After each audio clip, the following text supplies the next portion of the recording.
Ara voldríem parlar de com veuen les autoritats del poble aquesta tasca acollidora i quins conflictes planteja. Rector, que podeu sortir un moment. Com voleu? De vegades que no sé qui aquesta hora portant fills de l'empatx. Bé, el veurem encara que no existia. Senyor rector, em permeteu que faci algunes preguntes? Senyor rector, sabem que l'alcalde i vos sou els que certifiqueu a la maternitat la bona reputació de les famílies i si disposen de mitjans per cuidar els nens exòtics. És això cert? Sí, així és. La maternitat demana que les famílies siguin coneixedores de la moral cristiana i, a més, que garanteixen un mínim per poder criar. I també veieu pel bon tracte de les famílies acollidores a aquests nens. Per tant, si es detecta maltracte o descura, demanem a la maternitat que canviï de vida o que reclami. Sou doncs una peça important en aquesta tasca acollidora. Però he sentit comentar que sovint l'alcalde i vos teniu opinions diferents sobre quan cal denunciar alguna casa. Esclar, el rector només pensa que la gent vagi a missa i siguin bons cristians. I les beates, les vides que són beates, sempre les defensa i els donen tota la raó. I es passa per enlaire moltes vegades, moltes queixes que hi ha de molts veïns amb un mal tractament de les criatures. L'alcalde només li sembla bé el que el voten a les eleccions municipals i del que no el voten tot li sembla malament. Rector, els pobles al voltant també s'acullen molts expòsits. Sí, els alcaldes i Vallcebre reben ben bé el doble d'expòsits que aquí a Gisclareny. És perquè també fa més anys que en reben i hi ha molta més gent que acull, moltes més vides. Em sembla que al acabar l'any potser porten 12 nens rebuts i des que van començar comentava el rector que més de 25 ja han passat pel poble. Creieu, doncs, que es fa una bona obra acollint aquests infants? Sí, alguns ho fan per caritat cristiana i d'altres perquè necessiten els diners, però en general són ben acollits i ben tractats. Voleu dir, doncs, que no hi ha gaires casos de maltractes? No, això...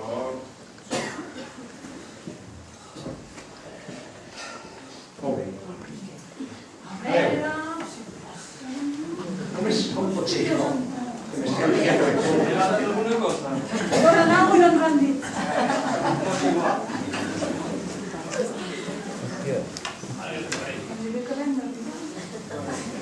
Bon dia. Bon dia. Que sou del poble vosaltres? Sí, ningú ens hi compta, però sí. Doncs mireu, estem fent un reportatge sobre els nens expòsits que acolliu aquí a Gisclareny. Que voldríeu contestar algunes preguntes? Bueno... Aquí, veu. Perquè vostès... Mira, llavors que aquest reportatge que estic fent m'han enviat des d'una emissora i me fiquen les preguntes. Emissora? Sí, una emissora... Bueno, he vingut, deixeu-ho. Volia fer unes preguntes. Quan heu entrat aquí us hem sentit discutir que hi havia algun problema. Mira, quasi bé ni fet exprés. Discutien d'un expòsit que tenim a casa. Ara ens ha fet 15 anys, i és més descarat. Empenta tots els Mossos, tot Gisclareny la coneix. Es vesteix de manera indecent. I el rector ens ha avisat moltes vegades del seu comportament.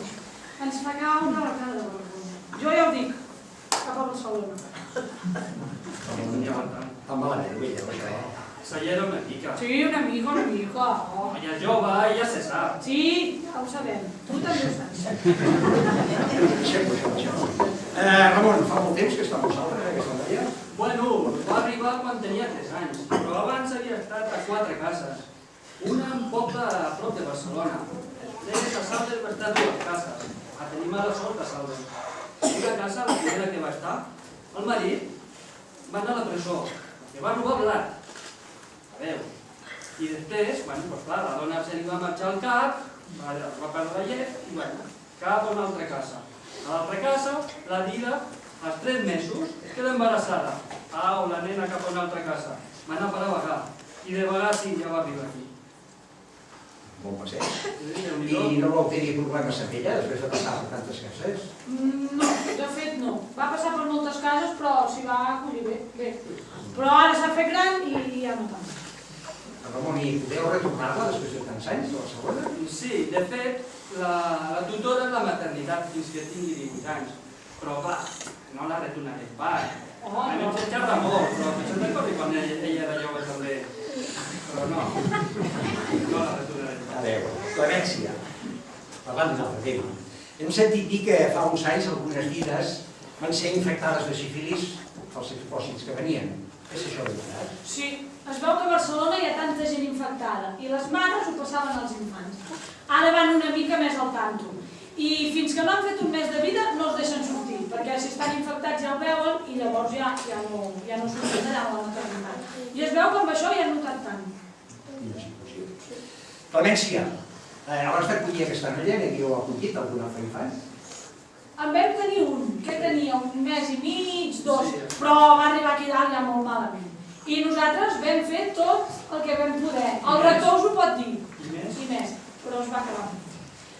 Venia molt delicat. El viatge devia ser un infern. Tenia, què ens va dir el metge? Marola. Sí. Molt bé, Ramon.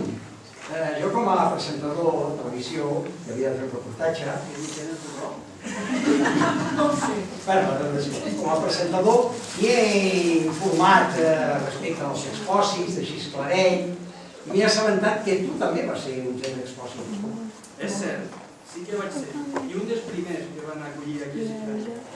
I bueno, ho vaig passar bastant bé. Allà a Cal Misèria que em van acollir, em van tractar com a músic. Bueno, després vam casar amb la València i bueno, a Porcioles. I no em puc queixar, em van tractar molt bé. Gràcies, Ramon. Bé, crec que aquest és el millor final que podem donar a aquest reportatge sobre aquest episodi de fet tan trist de la nostra història, però que veieu que també de vegades va tenir algun final feliç.